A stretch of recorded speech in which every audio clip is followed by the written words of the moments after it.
Jérémie chapitre 33. Il est écrit ceci. La parole de l'Éternel fut adressée à Jérémie une seconde fois en ce mot, pendant qu'il était en prison, encore enfermé dans la cour de la prison. Ainsi parle l'Éternel qui fait ces choses, l'Éternel qui les conçoit et les exécute, lui dont le nom est l'Éternel. Verset 3. Invoque-moi et je te répondrai. Je t'annoncerai de grandes choses, des choses cachées que tu ne connais pas. Amen. Nous voulons nous soumettre à toi, Seigneur, pendant ce court instant. Oh Dieu, nous attendons à ta grâce et à ta faveur. Nous prions, notre Père, notre Dieu, que par ton esprit, tu puisses nous communiquer ta pensée, afin que de nos cœurs, notre Dieu, retourne dans la joie et dans la paix, toujours fixée sur toi et sur ta puissance. Bénis ces instants, Seigneur, au nom de Jésus-Christ. Amen. Amen. Invoque-moi et je te répondrai. Telle est la pensée du Seigneur pour nous, chers frères et sœurs en Christ. Et je voudrais, à travers ce court sermon, nous encourager ce soir, toujours à la prière, à l'expression utilisée dans ce texte lu, l'expression « invoque-moi » parle de la prière. En effet, invoquer, c'est faire appel à quelqu'un, à notre secours, à notre aide par la prière, la définition du dictionnaire français. Implorer le secours de quelqu'un, ou encore appeler à notre secours la puissance surnaturelle de Dieu. Le texte lu nous met en présence de deux personnes, j'allais dire deux personnes très importantes. La première personne nous est présentée au verset 2. C'est l'Éternel, celui qui autorise les événements, celui qui met en œuvre des événements, celui qui donne forme aux événements en les préparant de loin. Celui dont le nom est l'Éternel, le maître de l'univers, le maître de la création, le maître de l'histoire. Il n'a ni commencement ni fin. Il n'a ni commencement ni fin de vie. Et il est digne d'honneur. Il est digne d'acclamation. Il est digne d'être adoré. Le Dieu d'Israël. Il est le soutien et notre appui. Il est celui qui soutient nos combats. Et la deuxième personne qui nous est présentée est bien la personne du prophète Jérémie. Au verset 1. Il a commencé son ministère à l'âge de 30 ans. En une période trouble de l'histoire du peuple d'Israël. Une période de crise. Une période de déviation du peuple de Dieu. Il a été un instrument que Dieu s'est choisi. Un instrument que Dieu a utilisé pour parler à son peuple, pour parler au cœur de son peuple. Un instrument dont Dieu s'est servi pour se révéler à son peuple, pour communiquer sa pensée à son peuple. Voici donc quelqu'un qui est approuvé de Dieu. Il est choisi par Dieu, mis à part pour lui et par lui, pour accomplir sa volonté, pour accomplir une mission. Mais cet homme, le prophète Jérémie, mes frères, va se trouver dans la fournaise de l'épreuve. Il va te persécuter par ses compatriotes, pris et jeté en prison. Il va souffrir l'humiliation sans précédent. Et c'est donc au fond de cette prison que Dieu va rendre visite à Jérémie. Dis Amen. Alléluia. Comme pour dire, on peut être chrétien, on peut être choisi par Dieu. On peut même travailler dans la volonté de Dieu, sa volonté parfaite. On peut être conduit par lui, inspiré par lui. Mais on peut connaître l'épreuve. On peut connaître l'humiliation. On peut connaître le découragement. On peut connaître la souffrance. Mais gloire soit rendue à Dieu, mes frères. Parce que même au fond de la souffrance, Dieu nous rend visite. Et je crois que Dieu te rendra visite, mon frère, ma soeur.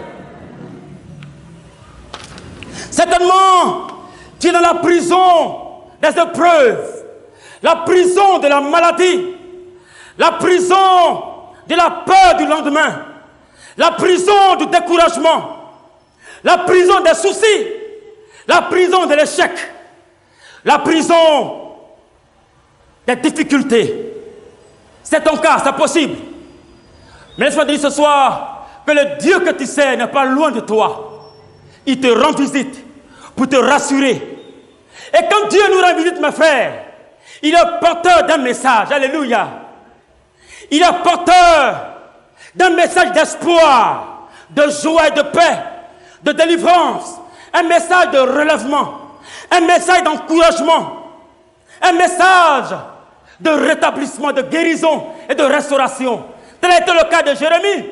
Dieu va lui rendre visite et lui dit, tu n'es pas seul, lève les yeux et invoque-moi. Alléluia. Quand Dieu nous rend visite, mes frères, tout change, notre histoire change.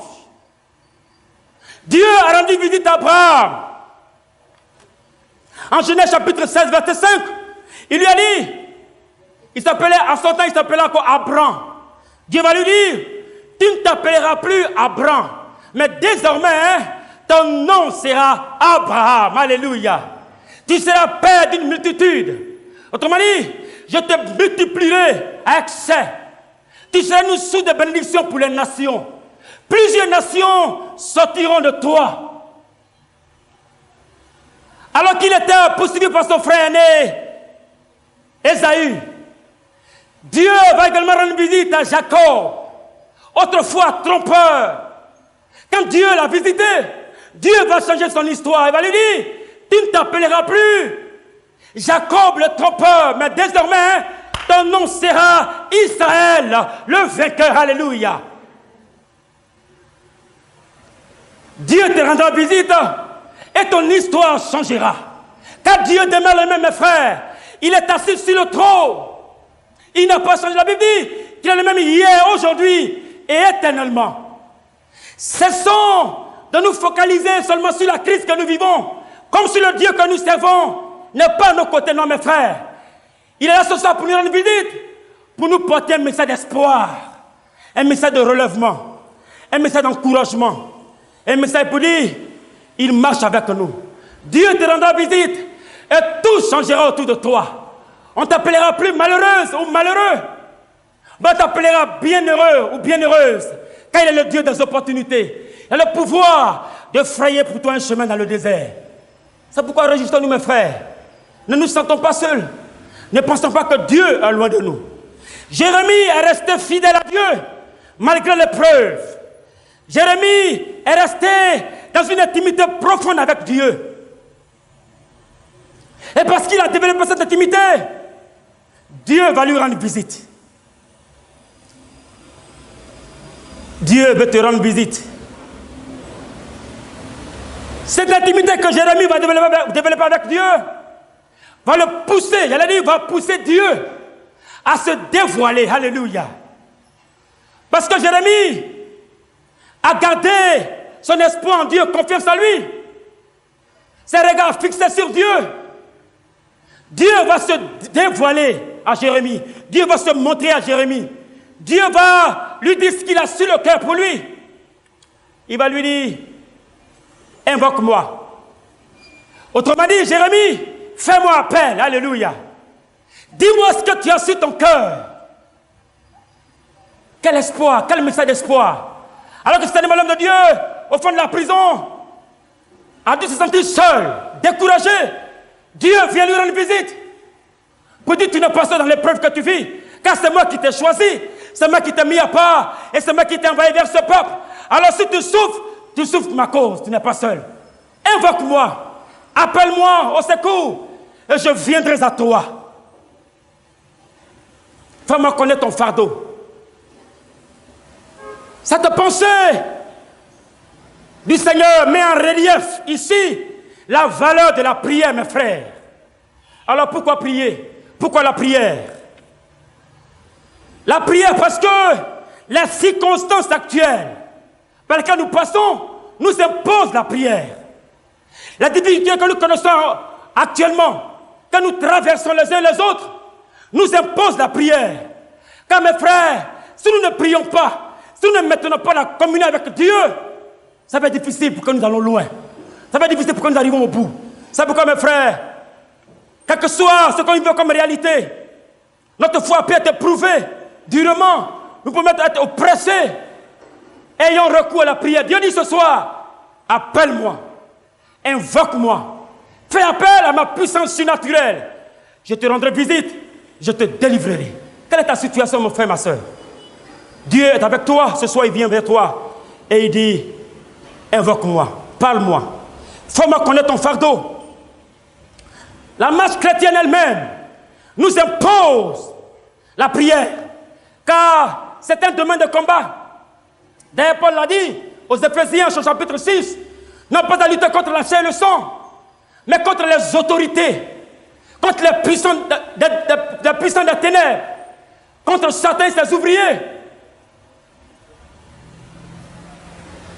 Paul dit, c'est pourquoi, en toutes choses, levons les mains plus vers Dieu. Invoquons-le. Demeurons dans la prière d'une manière persévérante. Non pas de lutter contre la chair et le sang, comme nous l'avons dit, mais plutôt contre Satan et ses démons qui cherchent à nous détacher de Dieu, qui cherchent à nous faire perdre la foi, la présence de Dieu. La prière, mes frères, nous maintiendra dans la communion avec Dieu. Dis Amen ce soir. Dieu te rend visite et donne l'occasion de lui parler, de t'adresser à lui. Pourquoi prier? Deuxième chose, parce que le Seigneur ce soir te le demande simplement. Il vient vers toi et dit, invoque-moi. As-tu un besoin? Parle-moi. Alléluia. Exprime ton besoin et ne crains pas, car j'ai porté ton fardeau, j'ai porté ta douleur. C'est le temps favorable, parce que Dieu le dit. Parce que Dieu nous le demande. Les temps sont favorables pour que nous crions à lui ce soir. Nous allons prier le Seigneur, te le faire connaître ton fardeau. Je l'ai dit, c'est ta saison, car Dieu veut te répondre. Dis Amen. Il veut que tu lui fasses connaître tes besoins, ton fardeau, pour qu'il te réponde, pour que ta joie soit totale et complète. Il te répondra. Invoque-moi, je te répondrai. Certainement jusqu'ici, il y a des questions qui fourmillent dans tes pensées, dans ta tête, qui sont restées sans réponse. C'est possible. Et quand tu te retrouves seul, cela même peut te faire couler les larmes. Le Seigneur dit, l'occasion est favorable pour que tu cries à lui. Parle-lui. Dis-lui. Et quand tu parleras certainement, comme il a fait pour Jérémie, il se dévoilera. Alléluia. Il se révélera à toi. Il te parlera pour que tu sois rassuré. Pour que ton cœur ne soit plus dans l'inquiétude. Comment prier? C'est là que je vais terminer. C'est ce que nous allons faire tout à l'heure. Dieu nous invite à la prière, mes frères. Il nous invite à compter sur son secours, à invoquer sa puissance surnaturelle, car il est prêt à nous répondre. Il est prêt à répondre à nos préoccupations. Il est prêt à prendre nos fardeaux lui-même ce soir, pour que nous ne puissions plus les porter, pour que nous ne puissions plus pleurer. Quelle est ta situation, mon frère? Quelle est ta situation, ma soeur? Nous allons ensemble nous adresser au Seigneur maintenant par la prière.